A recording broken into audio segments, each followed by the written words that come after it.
Lok Sabha തെരഞ്ഞെടുപ്പിനായി Keralam polling ബൂത്തിലേക്ക് നീങ്ങാൻ ഇനി 5 നാൾ.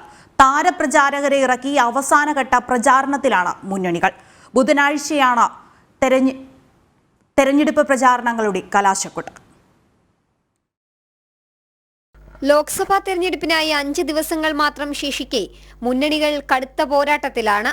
കൊണ്ടും കൊടുത്തും തെരഞ്ഞെടുപ്പ് പ്രചാരണം അവസാന ഘട്ടത്തിലേക്ക് നീങ്ങുന്നു. കേരളം പോളിംഗ് ബൂത്തിലേക്ക് പോകാൻ ഇനി 5 ദിവസങ്ങൾ ശേഷിക്കെ താരപ്രചാരകരെ ഇറക്കി തിരക്കിലാണ് ഓരോ മുന്നണികളും. 20 ലോക്സഭാ മണ്ഡലങ്ങളും തെരഞ്ഞെടുപ്പിലേക്ക് നീങ്ങാൻ ഇനി ദിവസങ്ങൾ മാത്രമാണ് ശേഷിക്കുന്നത്. തെരഞ്ഞെടുപ്പ് പ്രചാരണത്തിന് അവസാനം കുറിച്ചുകൊണ്ട് 24-നാണ് കൊട്ടിക്കലാശം. 25-ാം തീയതി മുന്നണികൾ നിശബ്ദ പ്രചാരണം നടത്തും. 26-ന് കേരളത്തിലെ 20 ലോക്സഭാ മണ്ഡലങ്ങളും പോളിംഗ് ബൂത്തിലേക്ക് നീങ്ങും. തുടർന്ന് നീണ്ട കാത്തിരിപ്പിന് ശേഷം ജൂൺ 4-ന് ഫലപ്രഖ്യാപനം. വീറും വാശിയും ഒട്ടും കുറയാതെയാണ് കൊടും ചൂടിലും തെരഞ്ഞെടുപ്പ് പ്രചാരണം കൊഴുക്കുന്നത്. തലസ്ഥാനത്തുൾപ്പെടെ കേന്ദ്ര ദേശീയ നേതാക്കന്മാരുടെ പ്രചാരണം തുടരുകയാണ്. തിരുവനന്തപുരം ലോക്സഭാ മണ്ഡലത്തിലെ NDA സ്ഥാനാർത്ഥിക്കായി തെരഞ്ഞെടുപ്പ് പ്രചാരണത്തിന്റെ ഭാഗമാകാൻ തമിഴ്നാട് BJP സംസ്ഥാന അധ്യക്ഷൻ അണ്ണാമലൈ ഇന്ന് തിരുവനന്തപുരത്തെത്തും. പാറശാലയിൽ റോഡ് ഷോയിലും തെരഞ്ഞെടുപ്പ് പ്രചാരണ പരിപാടിയിലും അദ്ദേഹം ഭാഗമാകും. ജനം, തിരുവനന്തപുരം.